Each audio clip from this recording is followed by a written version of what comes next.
ಎಲ್ಲರಿಗೂ ನಮಸ್ಕಾರ. Income tax two lecture ಸೀರೀಸ್ಗೆ ಸ್ವಾಗತ. This is Sunil Kumar S, assistant professor and head, department of commerce and management, government first grade college Mulbagal, Kolar district. ನಾವು last ಕ್ಲಾಸಲ್ಲಿ exemptions under capital gain ಅದ್ರ ಬಗ್ಗೆ discuss ಮಾಡ್ತಾ ಇದ್ವಿ. ಆ್ಯಂಡ್ ಆ ಎಕ್ಸೆಂಪ್ಷನ್ಸಲ್ಲಿ there are 2 types of exemptions. Under section 10 ಒಂದು ಮತ್ತು under section 54, 54B, 54D, 54EC, 54EE, 54F, 54G, 54GA, 54GB ಈ ಥರ ನಾವು ತಿಳ್ಕೊಂಡಿದ್ದೀವಿ. ಅಂದರೆ under section 10 separate exemptions, under section 54 ಸೀರೀಸಲ್ಲಿ ಸಪ್ರೇಟ್ ಎಕ್ಸೆಂಪ್ಷನ್ಸ್ ಅಂತ ನಾವು ಲಾಸ್ಟ್ ಕ್ಲಾಸಲ್ಲಿ ತಿಳ್ಕೊಂಡಿದ್ದೀವಿ. ಅಂಡರ್ ಸೆಕ್ಷನ್ 10ಅಲ್ಲಿ 4 ಬರ್ತವೆ, ಅಂಡರ್ ಸೆಕ್ಷನ್ 54ಅಲ್ಲಿ 9 ಬರ್ತವೆ. ಅಂಡರ್ ಸೆಕ್ಷನ್ 10ಅಲ್ಲಿ ಬರ್ತಕ್ಕಂಥ 4 ವೆರಿ ಸಿಂಪಲ್ ಇನ್ ಸ್ಟೇಟ್ಮೆಂಟ್, ಅದನ್ನು ನಾವು ಲಾಸ್ಟ್ ಕ್ಲಾಸಲ್ಲೇ ತಿಳ್ಕೊಂಡ್ಬಿಟ್ಟಿದ್ದೀವಿ. ಈಗ ಅಂಡರ್ ಸೆಕ್ಷನ್ 54ಅಲ್ಲಿ ಬರ್ತಕ್ಕಂತಹ ಅಂದರೆ 54 ಸೀರೀಸಲ್ಲಿ 9 ಬರ್ತವೆ. ಆ 9ನ್ನು 1 by 1 ತಿಳ್ಕೊಳ್ಳೋಣ. ಈಗ ಈ 9ನ್ನು ಯಾವ ರೀತಿ ತಿಳ್ಕೊಳ್ಳೋಣ ಅಂದರೆ, ಫಸ್ಟು ಆ 9 ಇಲ್ಲಿ ಏನು ಎಕ್ಸಾಮ್ಷನ್ಸ್ ಇದ್ದಾವೆ ಅದರದ್ದು ಪ್ರಾವಿಷನ್ಸು, ಆಮೇಲೆ ಅದ್ರ ಸಂಬಂಧಪಟ್ಟಂಗೆ ಒಂದು ಲೆಕ್ಕ, ಆಯಿತಾ, ಒಂದು ಇಲ್ಯುಸ್ಟ್ರೇಷನ್ ಆ್ಯಂಡ್ ಪ್ರಾವಿಷನ್ಸ್, ಇವೆರಡನ್ನೂ ಕೂಡ ನಾವು ಹ್ಯಾಂಡ್ ಬೈ ಹ್ಯಾಂಡ್ ತಿಳ್ಕೊಳ್ಳೋಣ. ಅದರಲ್ಲಿ ಮೊದಲನೇದು exemptions under section 54. Exemption under section 54 for what it is, ಏನಕ್ಕೆ ಇದು, for what? Under this section exemption can be claimed. Under this section, exemption can be claimed for investing. Under this section, exemptions can be claimed for investing in a new residential house property in India out of capital gain made on transfer of a long-term residential property.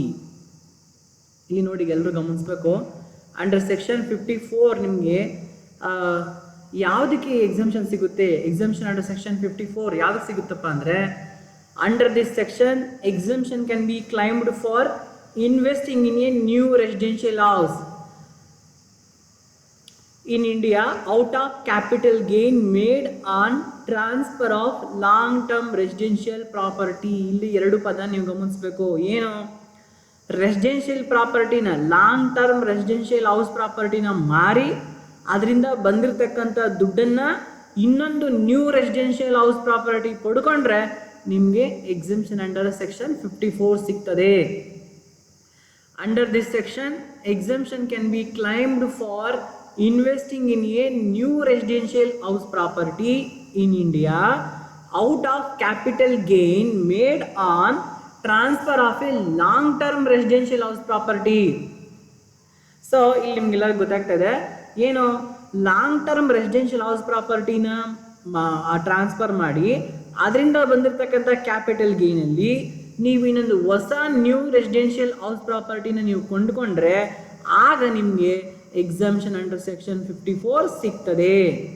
ಅಂದರೆ ಒಂದು ಮನೇನ ಮಾರಿ ಆ ಬಂದಿರತಕ್ಕಂಥ ದುಡ್ಡನ್ನು ಇನ್ನೊಂದು ಮನೆ ತೆಗೆದುಕೊಂಡೋಗಿ ಬಳಸ್ಕೊಂಡ್ರೆ ನಿಮಗೆ ಆಗ ಅಂಡರ್ ಸೆಕ್ಷನ್ 54 ಎಕ್ಸೆಂಪ್ಷನ್ ಸಿಗ್ತದೆ. ಇದು ವೆರಿ ಸಿಂಪಲ್ ಆ್ಯಂಡ್ ಈಸಿ.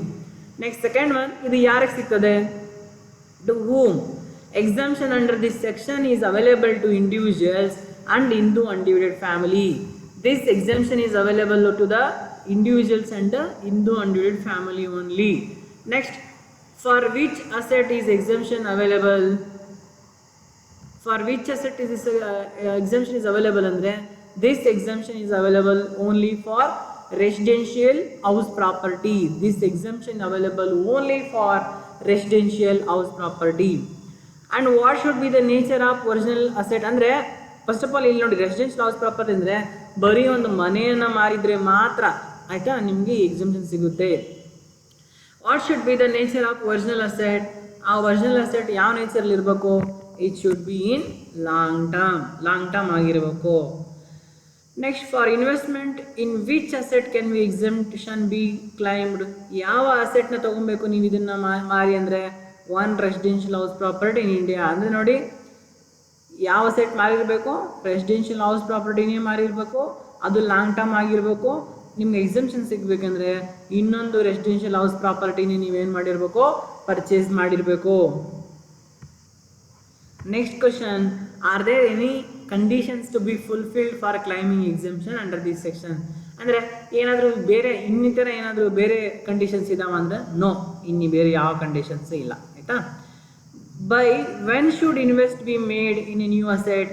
ನೀವು ಒಂದು ಹಳೆ ಅಸೆಟ್ ನಾವು ಮಾರಿದಾದ್ಮೇಲೆ ಯಾವಾಗ ಹೊಸ ಅಸೆಟ್ಸಲ್ಲಿ ನೀವು ಇನ್ವೆಸ್ಟ್ಮೆಂಟ್ ಮಾಡಬೇಕು ಅಂದರೆ, in case of purchase of new residential house property within 1 year before or within 2 years from the date of transfer. ಅಕಸ್ಮಾತ್ ನೀವೇನಾದರೂ ಹಳೆ ಅಸೆಟ್ನ ಮಾರಿಬಿಟ್ಟು ಅದ್ರಲ್ಲಿ ಬಂದಿರತಕ್ಕಂಥ ದುಡ್ಡನ್ನು ಹೊಸ ರೆಸಿಡೆನ್ಷಿಯಲ್ ಅಂದರೆ ಹಳೆ ಅಸೆಟ್ ಅಂದರೆ ಯಾವುದೂ ಇಲ್ಲೇ ರೆಸಿಡೆನ್ಷಿಯಲ್ ಪ್ರಾಪರ್ಟಿನ ಮಾರಿಬಿಟ್ಟು ಅದರಲ್ಲಿ ಬಂದಿರತಕ್ಕಂಥ ದುಡ್ಡನ್ನು ಹೊಸ ಒಂದು ಅಸೆಟ್ ಅಥವಾ ಹೊಸ ರೆಸಿಡೆನ್ಷಿಯಲ್ ಪ್ರಾಪರ್ಟಿ ತೆಗೆದುಕೊಳ್ಳೋಕ್ಕೆ ಯೂಸ್ ಮಾಡ್ತೀರಾ ಅಂದರೆ ಯಾವಾಗ ಮಾಡಬೇಕಂದ್ರೆ within 1 year before or within 2 year from the date of transfer. ನೀವು ಟ್ರಾನ್ಸ್ಫರ್ ಮಾಡ್ತಿರಲ್ಲ ಡೇಟು, ಅದಕ್ಕಿಂತ 1 ವರ್ಷ ಅಡ್ವಾನ್ಸ್ ಮೊದಲು ಅಥವಾ ಟ್ರಾನ್ಸ್ಫರ್ ಮಾಡಿದ ಮೇಲೆ 2 ವರ್ಷದ ಒಳಗಡೆ ನೀವೇನು ಮಾಡಬೇಕು, ಅದನ್ನು ಪರ್ಚೇಸ್ ಮಾಡಬೇಕು. ಇದು ಆಯಿತಾ ಆ ಒಂದು ಡೇಟ್. ಅಂದರೆ ಅಡ್ವಾನ್ಸಲ್ಲಿ ನೀವು ಅಕಸ್ಮಾತ್ ನೀವು ಮನೆ ಮಾರಿದ್ದೀರಾ, ಆ ಮಾರೋಕ್ಕೆ ಮೊದಲೇ ಯಾವುದೋ ಇನ್ನೊಂದು ಮನೆನ ನೀವು ಪರ್ಚೇಸ್ ಮಾಡಿದ್ರಿ ಅಂದರೆ 1 ವರ್ಷದ ಮೊದಲೇ ಪರ್ಚೇಸ್ ಮಾಡಿದ್ರಿ ಅಂದರೆ ಅದಕ್ಕೆ ಬೇಕಂದ್ರೆ ನೀವು ಅಡ್ವಾನ್ಸಾಗಿ ಮಾಡಿರ್ತಕ್ಕಂಥ ಒಂದು ಕೊಂಡ್ಕೊಂಡಿರ್ತಕ್ಕಂಥ ಮನೆಗೆ ನೀವು ಈಗಿನ ಒಂದು ಬಂದಿರತಕ್ಕಂಥ ಕ್ಯಾಪಿಟಲ್ ಗೇನನ್ನು ನೀವು ಟ್ಯಾಗ್ ಮಾಡ್ಬೋದು, ತೊಂದರೆ ಇಲ್ಲ. ಆದರೆ ಟ್ರಾನ್ಸ್ಫರ್ ಆದಮೇಲೆ ಅಂತ ತಗೊಂಡ್ರೆ ವಿತಿನ್ 2 yearsಲ್ಲಿ ನೀವೇನು ಮಾಡಬೇಕು, ಪರ್ಚೇಸ್ ಮಾಡಬೇಕು. ಅದು ಬರೀ ಪರ್ಚೇಸ್ ಆದರೆ. ಇನ್ ಕೇಸ್ ಆಫ್ ಕನ್ಸ್ಟ್ರಕ್ಷನ್, ನೀವೇ ಹೊಸ ಒಂದು ಮನೆ ಕಟ್ಸ್ತೀರಿ ಅಂತಾದರೆ, ಇನ್ case of construction of new residential house property within 3 years from the date of transfer of original asset. ನೀವು ಆ ಅಸೆಟ್ನ ಮಾರ್ತಿರಲ್ವ, ಅದರಿಂದ ನಿಮ್ಮ ಕ್ಯಾಪಿಟಲ್ ಗೇನ್ ಬರುತ್ತಲ್ವ, ಆ ಕ್ಯಾಪಿಟಲ್ ಗೇನ್ ಬಂದ ದಿನದಿಂದ 3 ವರ್ಷದ ಒಳಗಡೆ ನೀವೇನು ಮಾಡಬೇಕು, ಆ ಒಂದು ಮನೆಯನ್ನು ಕಟ್ಟಿಸಿರಬೇಕು. ಕೊಂಡ್ಕೊಳ್ಳೋದಾದರೆ 1 year before or 2 years after. ಅದೇ ಕನ್ಸ್ಟ್ರಕ್ಷನ್ ಮಾಡೋದಾದರೆ 3 years after the transfer of residential house property. Note ಇಲ್ಲಿ ನೋಡಿ, ಇಲ್ಲಿ ನೋಟ್ ಇದೆ ಒಂದು. In case of original asset is compulsorily acquired, the duration for investment must be considered from the date of receiving compensation.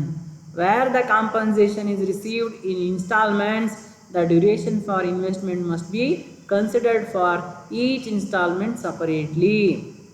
ಅಕಸ್ಮಾತ್ ಕೆಲವೊಂದು ಟೈಮಲ್ಲಿ ಈ ಒಂದು ರೆಸಿಡೆನ್ಷಿಯಲ್ ಪ್ರಾಪರ್ಟಿನ ನೀವು ಮಾರಿಲ್ಲ, ರೆಸಿಡೆನ್ಷಿಯಲ್ ಹೌಸ್ ಪ್ರಾಪರ್ಟಿ ಇದೆಯಲ್ಲ ಇದು ನೀವು ಮಾರಿಲ್ಲ, ಕಂಪಲ್ಸರಿ ಆಕ್ವಿಸಿಷನ್ ಬೈ ಗೌರ್ಮೆಂಟ್ ಆಗೋಗಿದೆ.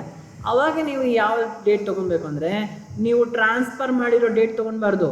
ನಿಮಗೆ ಗೌರ್ಮೆಂಟಿಂದ ಯಾವಾಗ ದುಡ್ಡು ಬಂತೋ ಆ ದಿನದಿಂದ ನೀವೇನು ಮಾಡಬೇಕು, ಶುರು ಮಾಡಬೇಕು.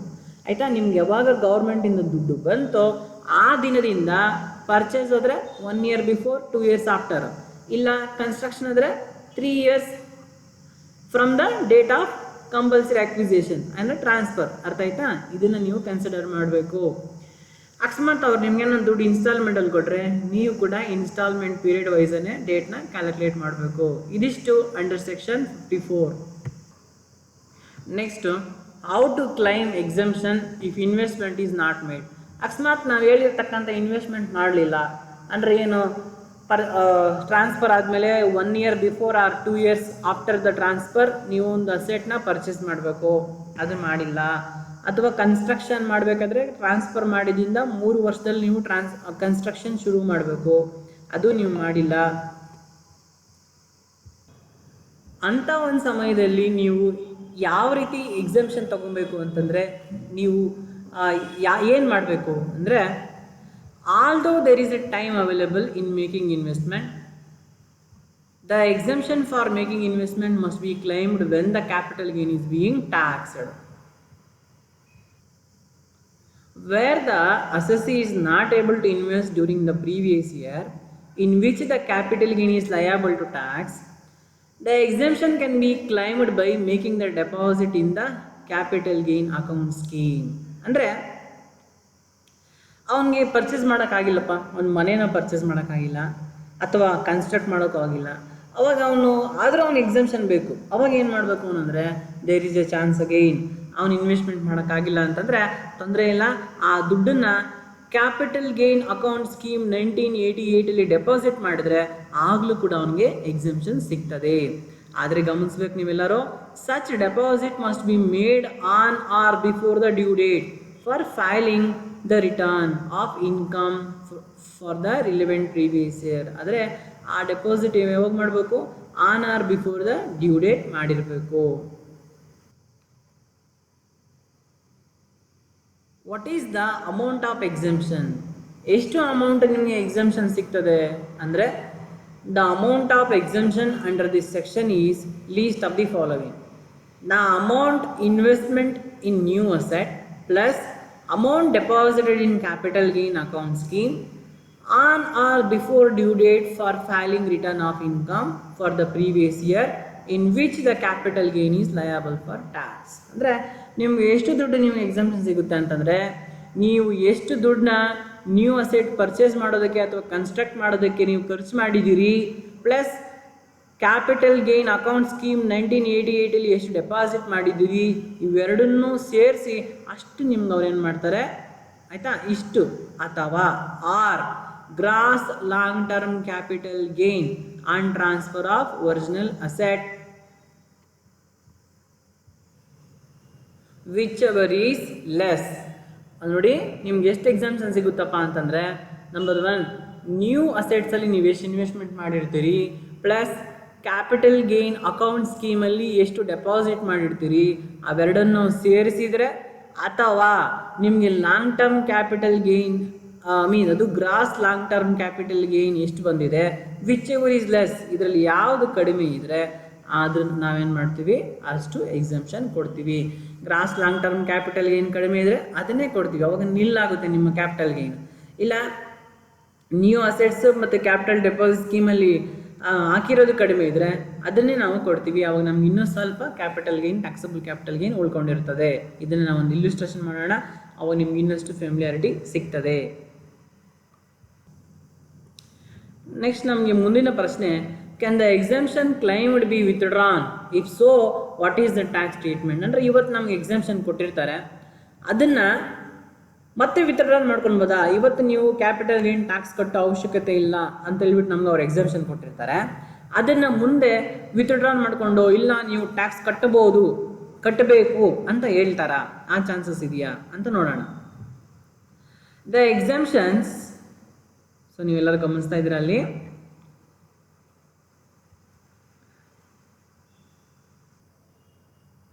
the exemptions claimed under this section can be withdrawn in the following circumstances. ಇವತ್ತೇ ನಿಮಗೆ ಸರ್ಕಾರ exemptions ಕೊಟ್ಟಿರ್ತದೆ, you don't want to pay tax like that exemption may withdrawn in next days. So what and all the conditions, when and all the government will withdraw that? Number 1, these and all the 4 points are there, in such a time it can be withdrawn. Point A, when the amount of deposit in capital gain account scheme is misutilized, not used for prescribed purpose of investing in a new asset within the prescribed duration. So ಇದರಿಂದ ನಿಮ್ಗೆ ಇಲ್ಲೇನಪ್ಪ ಅಂದರೆ ನಾವು ಹೇಳಿದ್ದೀವಿ, ನಿಮ್ಗೆ immediately ನೀವೇನಾದರೂ purchase ಮಾಡಿಲ್ಲ ಒಂದು ಮನೇನ, ಹಂಗೆ ನಾವು ಹೇಳ್ತಾ ಇದ್ದೀವಿ, ಒಂದು ಮನೆ ಮಾರಿದರೆ ಆ ಬಂದಿರತಕ್ಕಂತಹ ಒಂದು ಕ್ಯಾಪಿಟಲ್ ಗೇನ್ನ ಇನ್ನೊಂದು ಮನೆ ತೆಗೆದುಕೊಳ್ಳೋಕ್ಕೆ ನೀವು ಯೂಸ್ ಮಾಡಿದರೆ 1 year ಬಿಫೋರ್ ಅಥವಾ 2 years ಆಫ್ಟರ್ ಪರ್ಚೇಸ್ ಮಾಡಿರಬೇಕು, ಇಲ್ಲ ಕನ್ಸ್ಟ್ರಕ್ಷನ್ ಆದರೆ ವಿತಿನ್ 3 yearsಲ್ಲಿ ಕನ್ಸ್ಟ್ರಕ್ಷನ್ ಮಾಡಿರಬೇಕು ಆಫ್ಟರ್ ಟ್ರಾನ್ಸ್ಫರ್, ಆಗ ನಿಮ್ಗೆ ಎಕ್ಸಮ್ಷನ್ ಸಿಗುತ್ತೆ. ಇಲ್ಲ ನಾನು ಇಮಿಡಿಯೇಟ್ಲಿ ಮಾಡಿಲ್ಲ ಅಂತಂದರೆ ನೀವೇನು ಮಾಡಬೇಕಾಗುತ್ತೆ, ಕ್ಯಾಪಿಟಲ್ ಗೇನ್ ಅಕೌಂಟ್ ಸ್ಕೀಮಲ್ಲಿ ನೀವೇನು ಮಾಡಬೇಕು, ಅದನ್ನು ಡೆಪಾಸಿಟ್ ಮಾಡಬೇಕು ಅಂತ ತಿಳ್ಕೊಂಡಿದ್ದೀವಿ. ಇಮಿಡಿಯೇಟ್ಲಿ ನೀವು ಇನ್ವೆಸ್ಟ್ಮೆಂಟ್ ಮಾಡೋಕ್ಕಾಗಿಲ್ಲ ಅಂದರೆ ತೊಂದರೆ ಇಲ್ಲ, ಕ್ಯಾಪಿಟಲ್ ಗೇನ್ ಅಕೌಂಟ್ ಸ್ಕೀಮಲ್ಲಿ ಡೆಪಾಸಿಟ್ ಮಾಡಬೇಕು.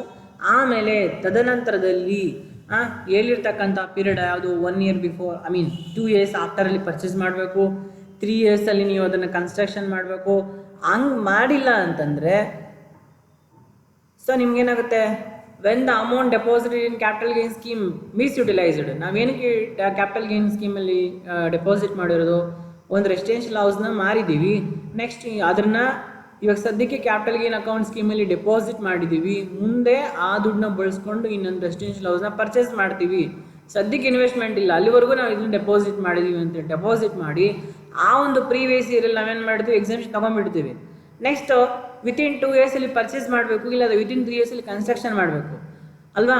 ಅದು ಮಾಡದೆ ಆ ಅಕೌಂಟಲ್ಲಿ ಇಟ್ಟಿರ್ತಕ್ಕಂಥ ದುಡ್ಡನ್ನ ಮಿಸ್ಯೂಸ್ ಮಾಡ್ಕೊಳೋದು, ಬೇರೆ ಏನೋ ಯುಟಿಲೈಸ್ ಮಾಡ್ಕೊಳೋದು ಅಥವಾ ಆಯಿತಾ, ಆ ಥರ ಮಾಡಿದಾಗ ನಿಮಗೆ ಲಾಸ್ಟ್ ಇಯರ್ ಕೊಟ್ಟಿದ್ರಲ್ಲ ಎಕ್ಸಾಮ್ಷನ್ನು, ಅದನ್ನು ವಿತ್ಡ್ರಾನ್ ಮಾಡ್ಕೊತಾರೆ. Next point B, when there is any unutilised balance in capital gain account scheme by the end of the prescribed duration. ಆಮೇಲೆ ನೀವು ಹೇಳ್ಬೋದು, ಇಲ್ಲ ನಾವು ಕ್ಯಾಪಿಟಲ್ ಗೇನ್ ಡೆಪಾಸಿಟ್ ಸ್ಕೀಮಲ್ಲಿ ಸ್ವಲ್ಪ ದುಡ್ಡನ್ನ ಡೆಪಾಸಿಟ್ ಮಾಡಿದ್ದೀವಿ, ಅದನ್ನು ನಾವು ಬಳಸ್ಕೊಂಡಿದ್ದೀವಿ ಅಂತ. ಆದರೆ ಏನು ಮಾಡಿರ್ತೀವಿ, 1 ಕೋಟಿ ರೂಪಾಯಿ ಬಂದಿರುತ್ತೆ ನಿಮಗೆ ಕ್ಯಾಪಿಟಲ್ ಗೇನು ರೆಸಿಡೆನ್ಷಿಯಲ್ ಹೌಸ್ನ ಮಾರಿದ್ರಿಂದ. ನೀವು ಆ 1 ಕೋಟಿ ರೂಪಾಯಿನ ಕ್ಯಾಪಿಟಲ್ ಗೇನ್ ಅಕೌಂಟ್ ಸ್ಕೀಮಲ್ಲಿ ಡೆಪಾಸಿಟ್ ಮಾಡಿರ್ತೀರಿ, you would have been deposit that. ಅದನ್ನು ಬರೀ 70 ಲಕ್ಷಕ್ಕೆ ಮಾತ್ರ ಇನ್ನೊಂದು ಮನೆಯನ್ನು ತೊಗೊಂಡಿರ್ತೀರಿ, ಆಮೇಲೆ ಉಪಯೋಗಿಸ್ಕೊಂಡು ಇನ್ನೂ 30 ಲಕ್ಷ ಅಕೌಂಟಲ್ಲಿ ಹಂಗೆ ಉಳ್ಕೊಳುತ್ತೆ. ಆದರೆ ನಿಮಗೆ ಕ್ಯಾಪಿಟಲ್ ಗೇನ್ ಎಕ್ಸಾಮ್ಷನ್ನು 1 ಕೋಟಿ ರೂಪಾಯಿಗೆ ಪೂರ್ತಿಯಾಗಿ ತೊಗೊಂಡಿರ್ತೀರಿ ಪ್ರೀವಿಯಸ್ ಇಯರಲ್ಲಿ. ಈಗೇನಾಯಿತು, ಈ 30 ಲಕ್ಷ ಮಾತ್ರ ನೀವು ಅಕೌಂಟಲ್ಲಿ ಉಳಿಸಿದ್ದೀರಿ. ಅದ್ರ ಬಗ್ಗೆ ಏನಾಗುತ್ತೆ, ಕೊಟ್ಟಿರ್ತಕ್ಕ 1 ಕೋಟಿ ರೂಪಾಯಿಗೆ ಪೂರ್ತಿ ಎಕ್ಸಾಮ್ಷನ್ ಕೊಟ್ಟಿದ್ರು, ನೀವು ಬರೀ 70 ಲಕ್ಷ ಬಳಸಿ 30 ಲಕ್ಷ ಉಳಿಸಿದ್ದೀರಿ. ಈಗ ಆ ಕೊಟ್ಟಿರ್ತಕ್ಕಂಥ 30 ಲಕ್ಷಕ್ಕೆ ಎಕ್ಸಾಮ್ಷನ್ನ ವಿತ್ಡ್ರಾ ಮಾಡಿಕೊಂಡು ಕಟ್ರಿ ಮತ್ತು ಟ್ಯಾಕ್ಸ್ ಅಂತ ಹೇಳ್ತಾರೆ.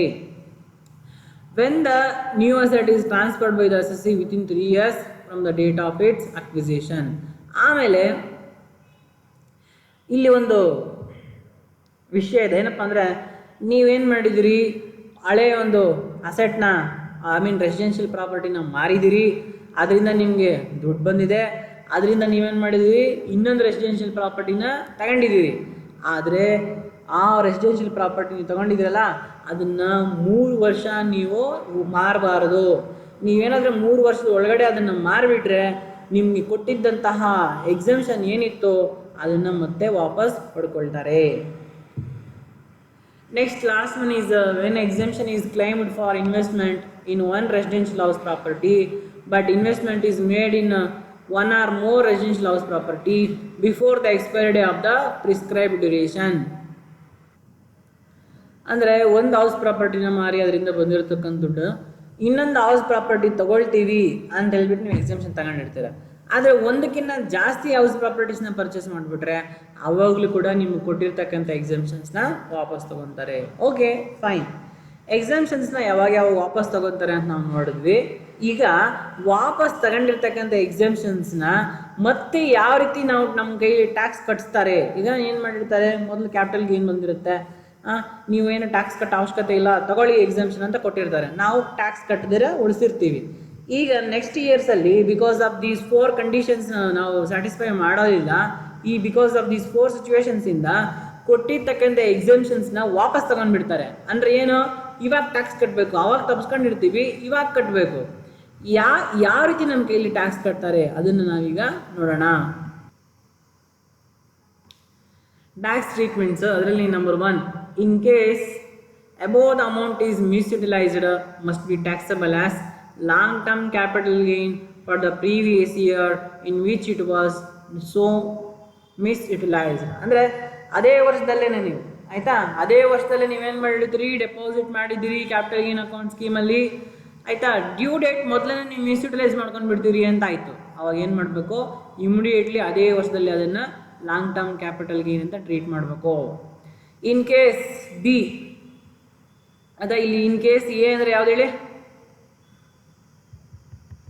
ಇನ್ ಕೇಸ್ ಎ ಅಂದರೆ condition number A, when the amount deposited in capital gain account scheme is misutilised ಅದೇನು ಮಾಡಬೇಕು, ವಿತಿನ್ ದ ಪ್ರಿಸ್ಕ್ರೈಬ್ಡ್ ಡ್ಯೂರೇಷನ್. ಅಂದರೆ ಅವಾಗ ಏನು ಮಾಡಬೇಕಪ್ಪ ಅಂತಂದರೆ ನೀವು ಅದನ್ನು ಲಾಂಗ್ ಟರ್ಮ್ ಕ್ಯಾಪಿಟಲ್ ಗೇನ್ ಅಂತ ಹೇಳ್ಬಿಟ್ಟು ನೀವು ಪ್ರೀವಿಯಸ್ ಇಯರಲ್ಲಿ ನೀವು ಟ್ರೀಟ್ ಮಾಡಬೇಕು. Next in case of B, ಯಾವ್ದು ಬಿ ಅಂದರೆ ವೆನ್ ದೇರ್ ಈಸ್ ಎನಿ ಮಿಸ್ಯುಟಿಲೈಸ್ಡ್ ಅಂದರೆ ಅನ್ಯುಟಿಲೈಸ್ಡ್ ಬ್ಯಾಲೆನ್ಸ್, ಕ್ಯಾಪಿಟಲ್ ಗೇನ್ ಅಕೌಂಟಲ್ಲಿ ಅನ್ಯುಟಿಲೈಸ್ಡ್ ಬ್ಯಾಲೆನ್ಸ್ ಇದೆ ಅಂದರೆ ಅವಾಗ ಏನು ಮಾಡಬೇಕು, in case B above the amount of unutilized balance must be taxable as long term capital gain. ಅದನ್ನು ಕೂಡ ನೀವೇನು ಮಾಡಬೇಕು, ಲಾಂಗ್ ಟರ್ಮ್ ಕ್ಯಾಪಿಟಲ್ ಗೇನ್ ಅಂತ ಹೇಳ್ಬಿಟ್ಟು ಟ್ರೀಟ್ ಮಾಡಬೇಕು, ಮತ್ತೆ ಟ್ಯಾಕ್ಸ್ ಕಟ್ಟಬೇಕು ಲಾಂಗ್ ಟರ್ಮ್ ಕ್ಯಾಪಿಟಲ್ ಗೇನ್ ಅಂತ ಟ್ರೀಟ್ ಮಾಡಿ. Next point C, when the new asset is transferred by the assessee within 3 years from the date of acquisition. ಏನವನು ಒಂದು ಅಸೆಟ್ ಮಾರಿ ಒಂದು ರೆಸಿಡೆನ್ಷಿಯಲ್ ಹೌಸ್ ಪ್ರಾಪರ್ಟಿ ಮಾರಿ ಇನ್ನೊಂದು ರೆಸಿಡೆನ್ಷಿಯಲ್ ಹೌಸ್ ಪ್ರಾಪರ್ಟಿನ ಪರ್ಚೇಸ್ ಮಾಡಿರ್ತಾನೆ. ಪರ್ಚೇಸ್ ಮಾಡಿ ಅದರಲ್ಲಿ ಅವನು ಎಕ್ಸಾಮ್ಷನ್ ತಗೊಂಡಿರ್ತಾನೆ. ಎಕ್ಸಾಮ್ಷನ್ ತಗೊಂಡಿದ್ದಾದ ಮೇಲೆ ಅವನೇನು ಮಾಡ್ತಾನೆ, ಆ ಒಂದು ಹೊಸದಾಗಿ ತಗೊಂಡಿರೋಂಥ ಅಸೆಟ್ನ 3 ವರ್ಷ ಇಟ್ಕೊಳ್ಬೇಕು. 3 ವರ್ಷ ಇಟ್ಕೊಂಡಿರೋ ಅದು ಮೊದಲೇ ಮಾರಿಬಿಡ್ತಾನೆ.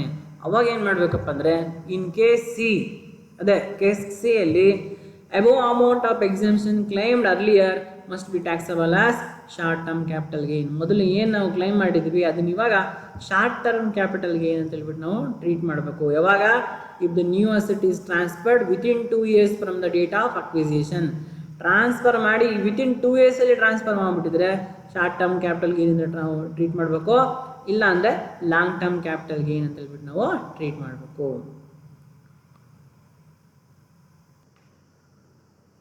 But in case D, when the exemption claimed for investment in one residential property but investment made in more than one, ಅವಾಗ ಏನು ಮಾಡಬೇಕು?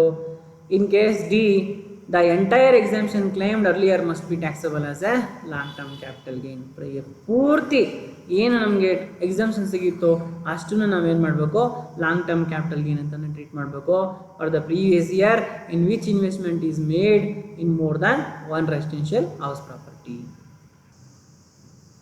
ಈಗ ನಾವು ಡಿಸ್ಕಸ್ ಮಾಡಿರ್ತಕ್ಕಂಥ ಒಂದು ಥಿಯರಿ ಸಂಬಂಧಪಟ್ಟಂಗೆ ಒಂದು ಇಲ್ಲುಸ್ಟ್ರೇಷನ್ ನೋಡೋಣ. ಆಗ ನಿಮಗೆ ಈ ಒಂದು ಕಾನ್ಸೆಪ್ಟ್ಸ್ ಇನ್ನಷ್ಟು ಚೆನ್ನಾಗಿ ಅರ್ಥ ಆಗ್ತವೆ. So problems on exemption under section 54. Mr. Sundar furnishes the following particulars for the previous year ending 31st March 2019 and requests you to compute the taxable capital gain. Okay. He had a residential house inherited from father in 2004-5. The fair market value of which on 1st April 2001 was 16 lakh. In the year 2008-9, further construction and improvement considered 3,11,000. On 10th May 2018, the house was sold for 16 lakh. Expenditure in connection with the transfer was 50,000. On 20th December 2018, he purchased the residential house for the 15 lakh. ನೋಡಿ, ಇದು ಸಂಪೂರ್ಣವಾಗಿರ್ತಕ್ಕಂಥ ಇಲ್ಲಸ್ಟ್ರೇಷನ್ನು. ಇದು ನಾವು discuss ಮಾಡೋಣ. And ಇದರಿಂದ ನಿಮಗೆ ಏನು ನಾವು discuss ಮಾಡಿದ್ವಿ ಇವಾಗ 54 ಎಕ್ಸಾಮ್ಷನ್ ಅದು ನಿಮಗೆ ಚೆನ್ನಾಗಿ ಅರ್ಥ ಆಗುತ್ತೆ. ಇಲ್ಲಿ ಸುಂದರ್ ಏನು ಮಾಡಿದ್ದಾನೆ, ಈ ಒಂದು ಫಾಲೋವಿಂಗ್ ಮಾಹಿತಿಯನ್ನು ಇನ್ಫಾರ್ಮೇಷನ್ ಕೊಟ್ಟಿದ್ದಾನೆ. ಅವನಿಗೆ ಅವತ್ರ ಒಂದು ರೆಸಿಡೆನ್ಷಿಯಲ್ ಹೌಸ್ ಇತ್ತಂತೆ, ಆಯಿತಾ. He had A residential house. It has been inherited from his father. ಅದನ್ನು ಅವನ ತಂದೆಯಿಂದ ಅವನಿಗೆ ಬಂದಿತ್ತು, 2004-5 ಬಂದಿತ್ತು. Okay. The fair market value which was on 1st April 2001 was 16 lakh. In the year 2008-9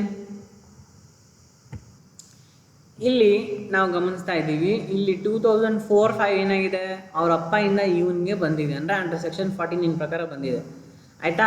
so this is not the acquisition date. ಇಲ್ಲಿ acquisition date ಯಾವುದು ಹೇಳಿ? ಅವರಪ್ಪ ಯಾವ್ದು ತೊಗೊಂಡಿದ್ದಾನೆ, that is the acquisition date.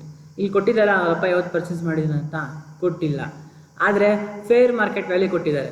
Fair market value ಯಾವತ್ತು ಕೊಟ್ಟಿದ್ದಾರೋ ಅದರಿಂದ ನಮ್ಗೆ ಗೊತ್ತಾಗುತ್ತೆ ಬಿಫೋರ್ 1st April 2001 ಅವನು ಅವರಪ್ಪ ಏನು ಮಾಡಿದ್ದ, ಪರ್ಚೇಸ್ ಮಾಡಿದ್ದ ಅಂತ. ಓಕೆ ಫೈನ್, ಅದನ್ನು ಅಲ್ಲಿ ಇಟ್ಕೊಳ್ಳಿ. ಮತ್ತು ಇವನು ಮಾರಿರೋದು ಯಾವಾಗ, ಅದನ್ನು ಇನ್ ದ ಇಯರ್ 2, ಆಮೇಲೆ ಇನ್ನು ಅವ್ನು ಮಾರಿರೋದು ಬಂದು ಆಮೇಲೆ ಇಲ್ಲಿದೆ, ಆಯಿತಾ. ಸೊ ಆಮೇಲೆ ನಾನು ಹೇಳ್ತೀನಿ ಅದನ್ನು.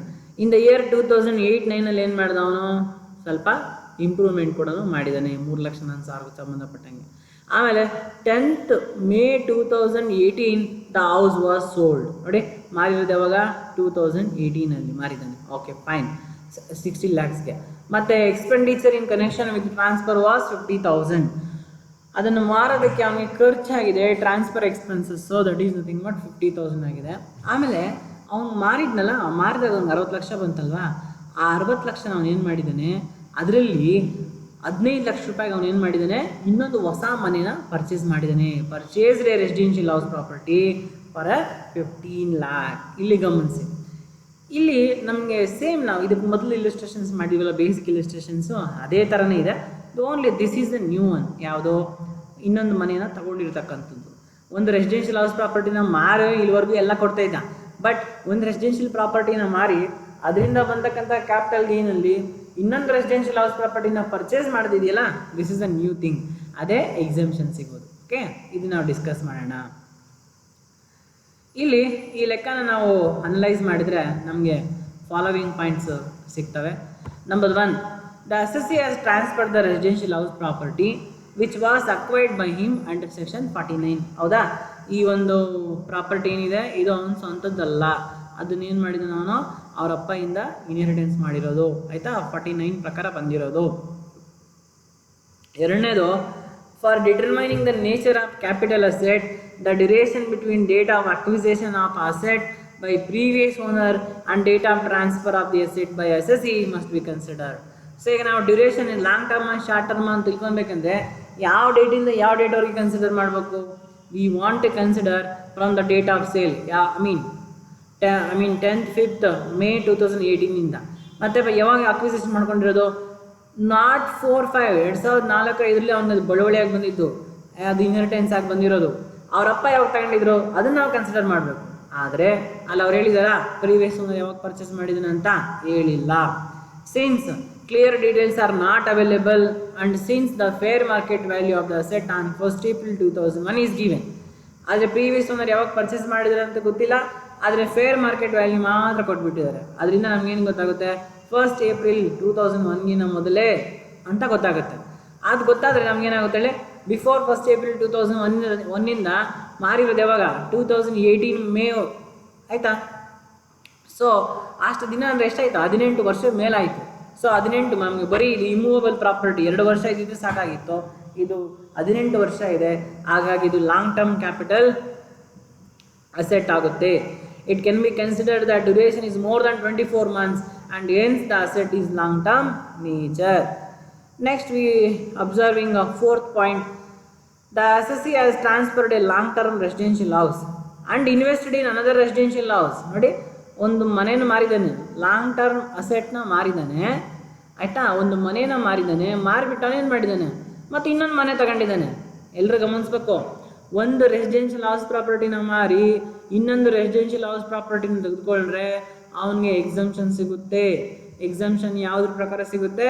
ಅಂಡರ್ ಸೆಕ್ಷನ್ 54 ಪ್ರಕಾರ ಸಿಗುತ್ತೆ. ನಾವು ಹೋಗ್ಲಿ ತಿಳ್ಕೊಂಡ್ವಲ್ಲ, ಅಂಡರ್ ಸೆಕ್ಷನ್ 54 ಪ್ರಕಾರ ನಿಮ್ಗೆ ಎಕ್ಸಂಪ್ಷನ್ ಸಿಗಬೇಕಂದ್ರೆ ಒಂದು ಅಸೆಟ್ನ ಮಾರಿರ್ಬೇಕು, ಇನ್ನೊಂದು ಅಸೆಟ್ನ ನೀವೇನು ಮಾಡಿರ್ಬೇಕು, ಇನ್ನೊಂದು ಅಂದರೆ ಒಂದು ರೆಸಿಡೆನ್ಷಿಯಲ್ ಹೌಸ್ ಪ್ರಾಪರ್ಟಿನೇ ಮಾರಿರಬೇಕು. ಬೇರೆ ಏನೋ ಲ್ಯಾಂಡು ಬಿಲ್ಡಿಂಗು ಮಾರೋದಲ್ಲ, ರೆಸಿಡೆನ್ಷಿಯಲ್ ಹೌಸ್ ಪ್ರಾಪರ್ಟಿನೇ ಮಾರಿರಬೇಕು. ಅದರಲ್ಲಿ ಬಂದಕ್ಕಂತಹ ದುಡ್ಡನ್ನು ರೆಸಿಡೆನ್ಷಿಯಲ್ ಹೌಸ್ ಪ್ರಾಪರ್ಟಿ ಪರ್ಚೇಸ್ ಮಾಡೋಕ್ಕಂತಲೇ ಅವನು ಇನ್ವೆಸ್ಟ್ಮೆಂಟ್ ಮಾಡಿರಬೇಕು. ಆವಾಗ ನಿಮಗೆ ಅಂಡರ್ ಸೆಕ್ಷನ್ 54 ಪ್ರಕಾರ ಎಷ್ಟು ಅಮೌಂಟ್ ಇನ್ವೆಸ್ಟ್ಮೆಂಟ್ ಮಾಡಿರ್ತಾನೆ ಅಥವಾ ಅವನ ಒಂದು ಗ್ರಾಸ್ ಕ್ಯಾಪಿಟಲ್ ಗೇನ್ ಎಷ್ಟು, ಎರಡರಲ್ಲಿ ಯಾವುದು ಕಡಿಮೆ ಇದ್ದರೆ ಅಷ್ಟು ಎಕ್ಸಂಪ್ಷನ್ ಸಿಗುತ್ತೆ. ಅದನ್ನು ಇವಾಗ ನಾವು ಫಾರ್ಮೆಟಲ್ಲಿ ನೋಡೋಣ.